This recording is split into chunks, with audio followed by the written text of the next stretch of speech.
હર મહાદેવ, હરિઓમ, જય માતાજી.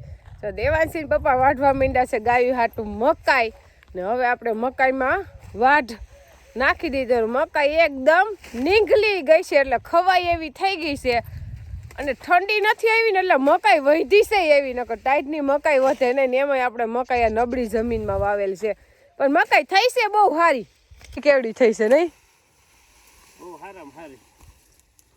થોડીક નાખીને હવે તો હે ને સીપું મીંડે આવવા જો એટલે ધરાઈ જાય. સીપું આવે ને એટલે પણ હવે અમે ખવડાવી જ પડે, નીકળી જાય ને એટલે. સમરા કાઢી ગયા છે.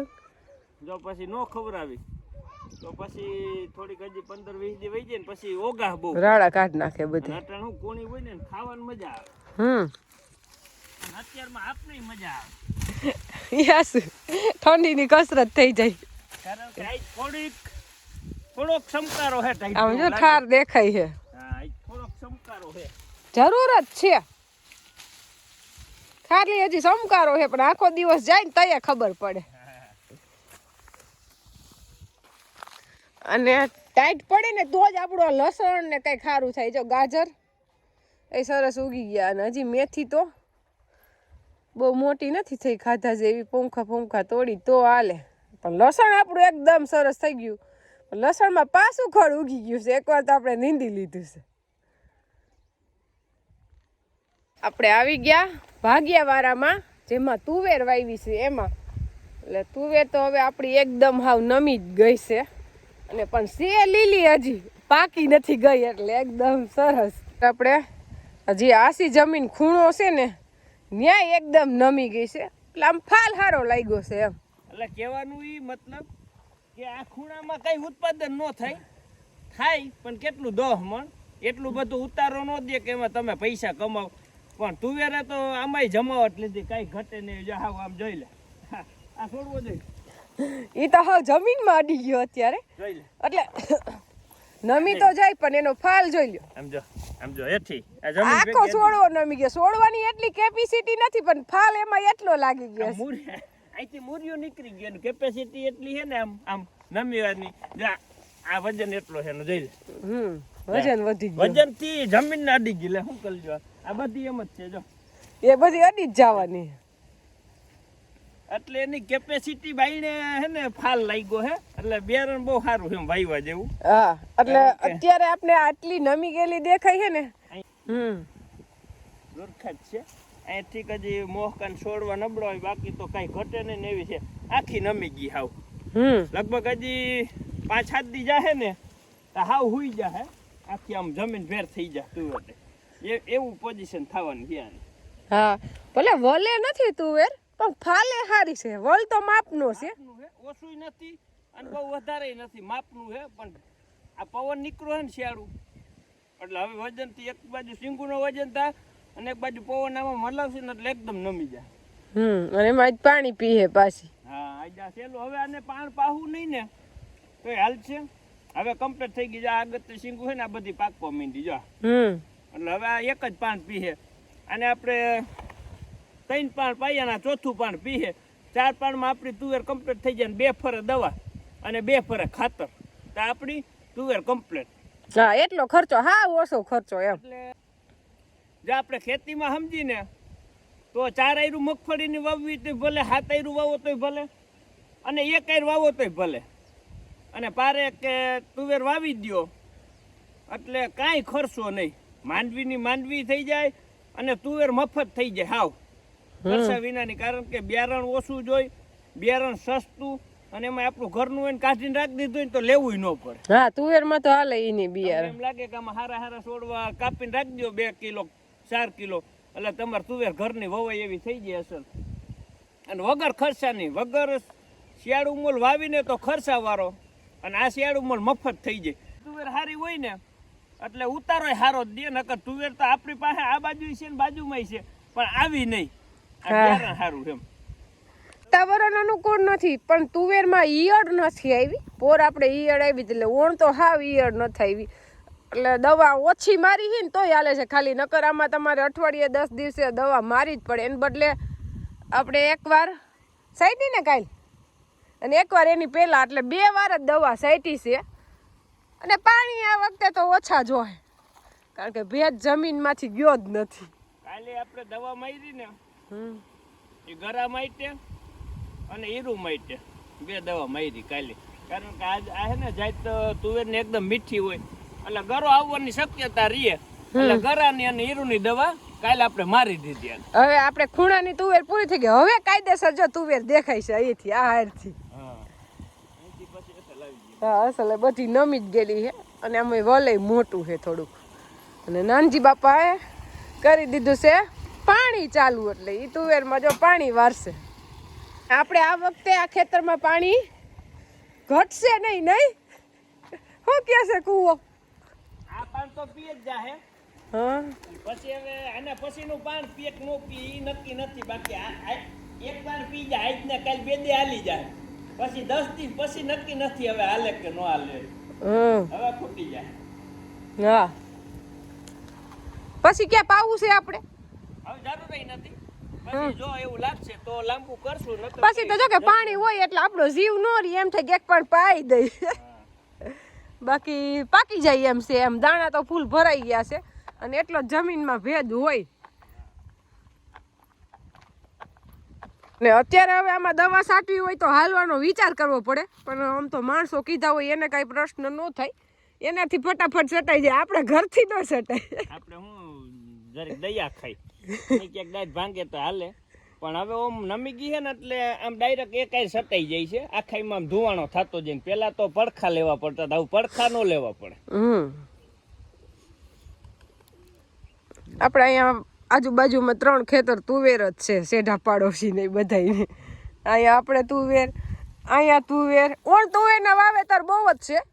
એટલે ખરેખર વેપારી ભાર ન દે તો સરકાર ખરીદી કરે જ છે. અને અત્યારે નોંધણી ચાલુ છે નહીં એટલે આમાં લખાવી જ દેવી. નોંધણી ચાલુ થઈ ગઈ છે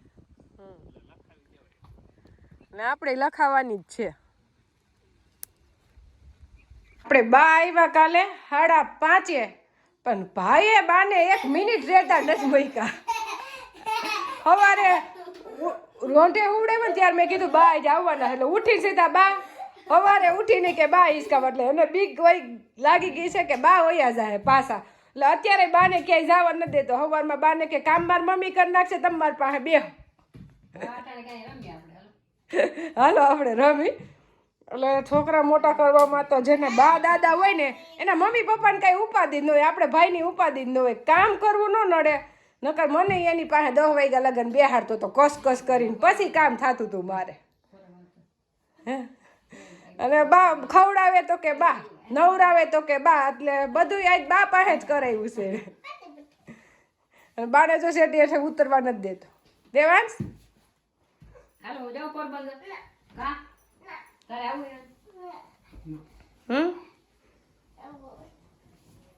જવા દેવાસ બાને. મને હાજે કે હું પલી ખડવી જઈ કે હે તું ક્યાંથી વયો જા? બા જે આવ્યા છે. હે બા કઈ આવશે? બા હવે નિરાશ થઈ ગઈ ભાઈ ને. બા આવી ગયા ને કે અમે વાડીએ દોવા જઈને તો રોતા કે બા હોય તો ન રો. હા અને સાચું બા હોય તો અમે દોવા જાય ત્યારે અમે ગમે એટલા ખોટી થઈને આપણે વાડીએ જવું હોય તો કઈ ઉપાધિ જ ન હોય કે ભાઈ. હવે ન રો ને તને પૂછું છું. હે હજી સવારે વાત કરતા હતા કે આપણે જે ભાગ્યું વાવ્યું છે અદાવાળું એમાં પાણી હવે લાંબુ હાલશે નહીં. પણ લાંબાની તો દૂરની વાત આજે જ ખૂટી ગયું. એટલે આ કંઈ આનંદની વાત નથી પણ દુઃખની વાત એ નથી. અમારા એરિયામાં પાણી જ આવા છે એટલે આપણે જનરલને પાણી ખૂટવા માંડ્યા છે. એટલે આપણે ખૂટે એ કાંઈ નવાઈ ન કહેવાય. એટલે આમાં એટલું બધું દુઃખી નથી થવાનું. અને આના હાટું હવે આપણે રમેશ અદાને કહી કે એક દાર કરાવી દઈએ. હાલો કાલાવડ રમેશભાઈને ફોન કરો કે એક દાર કરાવો. તમારી તુવેરને હજી એક પાણી ઘટે તો ઘટે. આપણે હજી તો સવારે જ વાત કરતા હતા કે પાણી ખૂટી જાય તો દાર કરાવજો ને ઉપરથી ખૂટતો આવે છે. અને હકીકતમાં થયું એવું આજ આપણે જ ખૂટી ગયું. કારણ કે નાનજી બાપા પાણી વારતા હતા એટલે આંકડો દેખાય ને ત્યાં લગી ઓલી બાજુ તેટલું પાણી પીધું હે ત્યાંથી આ બાજુ બાકી. એટલે અડધાથી થોડીક માથે પાવાની બાકી રહી ગઈ. આપણે વાયમાં પાણી ઉપાડી લીધું. એટલે અત્યારે તો ઠીક આવ્યા તે આવક લગી પાણી આવી ગયું. એટલે પીવે કે આ પાણી ન પીવે નક્કી નહીં. સવારે ભર્યું હતું ને એટલું પાછું ભરાઈ ગયું. પણ આવક દેખાઈ જાય પછી આ કુવામાં કેટલા દી હાલે છે? એટલે આવક દેખાય ને આજ આવક દેખાણી એટલે બીજે દી હાલે પછી ત્રીજે દી નો હાલે. પણ અત્યારે હજી કાલનો દી હાલશે અને પરમ દી હાલશે. એનું કારણ છે કે અત્યારે છે ને આમ બધે જનરલ પાણી બંધ છે અને બંધ છે ને એટલે પાછું ધીમું ધીમું આવ્યા રાખે એટલે આખો ઉલારો ભરાઈ જાય એટલે કે 40-50 એટલે ભરાવો આવી જાય. એટલે આ પાણી નીકળે કે નો નીકળે નક્કી નહીં એમ. ના એટલે આ પાણી તો 100% નીકળી જ જાય. બધે બંધ છે ને એટલે જો હાલતું હોત ને તો 100% નો નીકળે. આ વાયનો એટલો અનુભવ જ છે આપણે ફાઇનલ કે આજ એની આવક દેખાને એટલે પરબારી દિવાલ હાવ હુકાઈ જાય. જાણે પરબર કબૂતર વ્યાઈ જાય બીજે દી પણ એ ઢોરા માથે કબૂતર વ્યાય ને તો એ કબૂતરનો માળો ડૂબે નહીં. આ ઈ વાય છે. અને જો હજી આમાં ચણા વાવેતર કર્યું હોય તો ચણા કેમ પકવવા? હવે આપણે એરિયાની આપને ખબર જ શું છે તું કેમ કે જાય એટલે પાણી પૂરું. પણ આપને ખબર હતી કે તુવેરમાં લગભગ વાંધો નહીં આવે પાકી જાય ને આજ જો અત્યારે તુવેરમાં પાણી હોહરવું નીકળી જાય ને એટલે પછી પાવું હોય ને પાણી તોય ભલે ન પાવતોય ભલે. હવે કારણ કે એમાં શીંગું હોય ને માકડી મીંડી પડવા અને રાવે રાવે અમુક ઠેકાણે તો જો હુકાવા મીંડી શીંગું એટલે આ પાણી પીએ એટલે અઠવાડિયું ભીનું રહે ને અઠવાડિયું ભીનું રહે ને એટલે લગભગ મારા અંદાજ પ્રમાણે આને હવે પાણીની જરૂર નહીં પડે. થોડીક અમુકની જમીનમાં ખેંચાય ને તો એકદમ વરી જાય. આમે પાણી ઘટે વેલી પાકી જાય. હા ફૂલ. આપણે દેવાંશીન પપ્પા આવી ગયા છે ખોડની ગુણું લઈને ગાયું હાટું એટલે 3 ગુણું લઈ આવ્યા છે. અને આમ તો અત્યારે એકાયરે ગુણું લેવાની ન હોય એટલી બધી. એક તો બધું આ બધાય સામાન રેણ વિખડ કરવાનો ઈ વિચાર કરી છે એમાં ખોડનું ગુણું એટલી બધી ન લેવાની. આપણા વિડીયો જોવે આપણા સબસ્ક્રાઈબર એના તરફથી આપણે 3 ગુણ આવી છે ખવડાવવા કે તમારી ગાયોને ખોળ ખવડાવી દેજો કે કાંઈ વાંધો ને કીધું લઈ આવી. આમ તો જો કે આપણે ઘણી ફરે 20 ગુણું ભેગી લઈ લઈ છે પણ હવે અત્યારે આ બધું વીખવું છે એટલે કંઈ લેતા નથી. નકર આપણે સિઝન આવે ને અત્યારે શિયાળામાં એટલે 15-20 ગુણ ભેગી લઈ લે એટલે શું કે અત્યારે ખોળે નવો હોય અને અત્યારે થોડોક સસ્તો હોય. અત્યારે આ આવ્યું છે 1580 રૂપિયાની પછી 1900 ને 2000 રૂપિયા થઈ જાય છે. એટલે અત્યારે તો આપણે 3 ગુણ આપણા સબસ્ક્રાઈબર તરફથી છે ગાયોને ખવડાવવાની. આપણે વેલું બની જાય તો લઈ તો લેવો જ છે ખોડ. સસ્તો છે ત્યાં 20 ગુણું એટલે ગાયું ખાધે રાખે. આમ તો જો કે ખોડ તો આપણે ખવડાવી જ છે પણ અમારી ગાય ગંગા તો એવી હાઢુડી છે કે એ તાજી નથી થતી ગમે એટલું ખવડાવીને તોય. નકર આપણે ગાયું માટે ગાયું રાખતા એની ઉપર માણસો ન હોય. આપણે નાનજી બાપા સતત ગાય ઉપર હોય ને એમાં નાનજી બાપાને તો પાછું ભીખું ઢોર ન ગમે. નબળું ના ગમે. થોડી નીણ ખવડાવી રાખે. આપણે ગૌરી હજી તાજી થઈ ગઈ જો અત્યારે લે આવ્યા છે ઈ પણ ગંગા નથી થતી જલ્દી તાજી. ઉતાર નાખો ગુણ્યું.